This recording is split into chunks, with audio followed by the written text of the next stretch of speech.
पितरों की आत्मा की शांति के लिए करें तर्पण।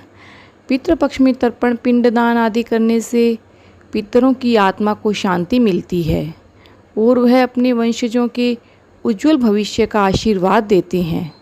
जानिए क्या है तर्पण की विधि, तर्पण सामग्री इत्यादि। भाद्रपद की पूर्णिमा से पितृपक्ष की शुरुआत होती है और इसका समापन अश्विन मास की अमावस्या को होता है। इस अवधि में लोग अपने पितरों की आत्मा की शांति के लिए श्राद्ध और तर्पण करते हैं। शास्त्रों के अनुसार ऐसा करने से पूर्वज अपने वंशजों को सुख समृद्धि का आशीर्वाद प्रदान करते हैं। 15 दिनों तक चलने वाले इस कर्म कांड में पितर कौवे के रूप में धरती पर आते हैं और अपने वंशजों के साथ समय बिताते हैं। हिंदू धर्म में आस्था रखने वाले लोग पितरों को प्रसन्न करने के लिए नदी में स्नान, पिंडदान, तर्पण, दान इत्यादि करते हैं। शास्त्रों में पिंडदान करने की विधिवत प्रक्रिया बताई गई है, जिसका पालन करना सभी के लिए अनिवार्य है। आइए जानते हैं क्या है तर्पण विधि और उसमें इस्तेमाल की जाने वाली सामग्री की सूची। पितृपक्ष में तर्पण देते समय तिल, जल, चावल, कुशा, गंगाजल आदि का प्रयोग किया जाता है। वहीं श्राद्ध में पितरों को प्रसन्न करने के लिए केला, सफ़ेद पुष्प, उड़द, गाय के दूध, घी, खीर, स्वाक के चावल, जौ, मूंग, गन्ना इत्यादि का इस्तेमाल किया जाता है। पितृपक्ष तर्पण विधि। शास्त्रों के अनुसार 15 दिनों तक प्रत्येक दिन तर्पण देना अनिवार्य है। इसके लिए सुबह सुबह स्नान ध्यान करके आप कुश, अक्षत, जल, फूल और काला हाथ में ले लें और उनका नाम लेते हुए जल 5, 7 या 11 बार धरती पर गिराएं। उसके बाद पितरों से अनजाने में हुई गलतियों के लिए क्षमा मांगें। आसन पर बैठकर 3 बार आचमन करें। ओम केशवाय नमः, ओम माधवाय नमः, ओम गोविंदाय नमः बोलें। आचमन के बाद हाथ धोकर अपने ऊपर जल छिड़कें अर्थात पवित्र होवें। फिर गायत्री मंत्र से शिखा बांधकर तिलक लगाकर कुशे की पवित्री अंगूठी बनाकर अनामिका उंगली में पहनकर हाथ में जल, सुपारी, सिक्का, फूल लेकर निम्न संकल्प लें। अपना नाम और गोत्र उच्चारण करें। फिर बोलें अथ श्रुति स्मृति पुराणों तक फल प्राप्त्यार्थ देवर्षि मनुष्य पितृतर्पणम करिष्ये। इसके बाद थाली में जल, कच्चा दूध, गुलाब की पंखुड़ी डालें। फिर हाथ में चावल लेकर देवता और ऋषियों का आह्वान करें। स्वयं पूर्व मुख करके बैठें, जनेऊ को रखें, कुशा के अग्रभाग को पूर्व की ओर रखें। देव तीर्थ से अर्थात दाएं हाथ की उंगलियों के अग्रभाग से तर्पण दें। इसी प्रकार ऋषियों को तर्पण दें।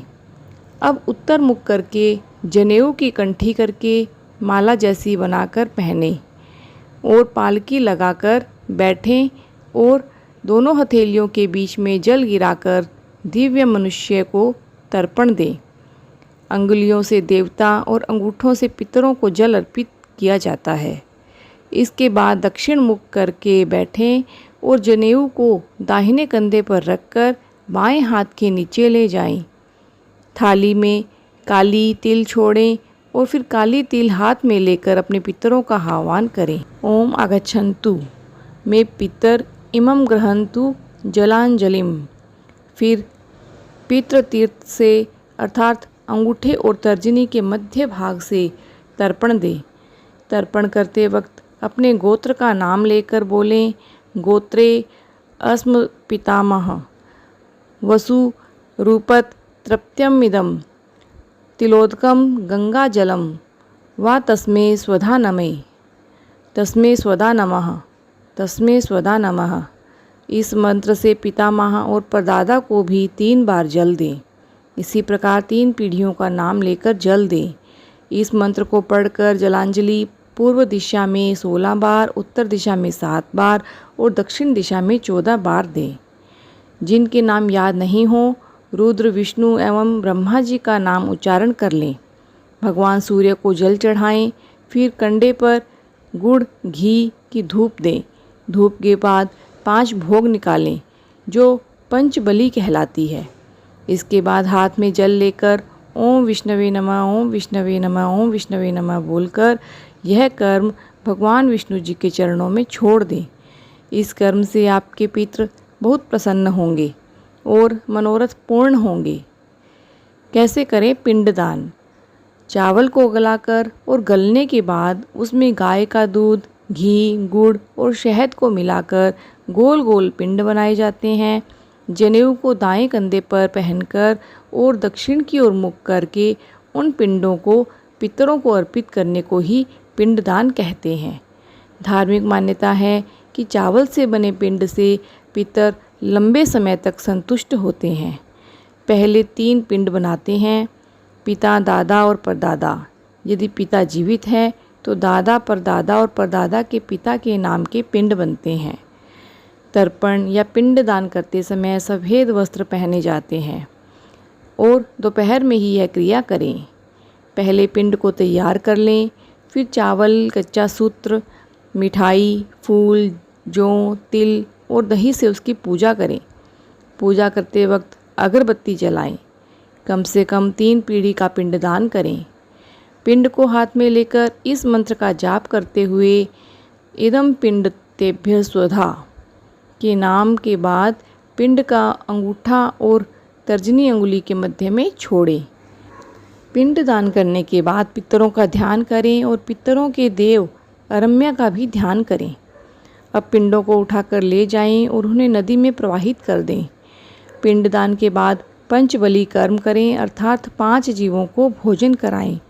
गोबलि, श्वान बलि, काक बलि, देवादि बलि और पिपलिकादि गोबलि तथा गाय को भोजन, श्वान बलि अर्थात कुत्ते को भोजन, काक बलि अर्थात देवी और देवताओं को भोग लगाना, पिपली बलि अर्थात पीपल के पेड़ में भोजन को अर्पण करना।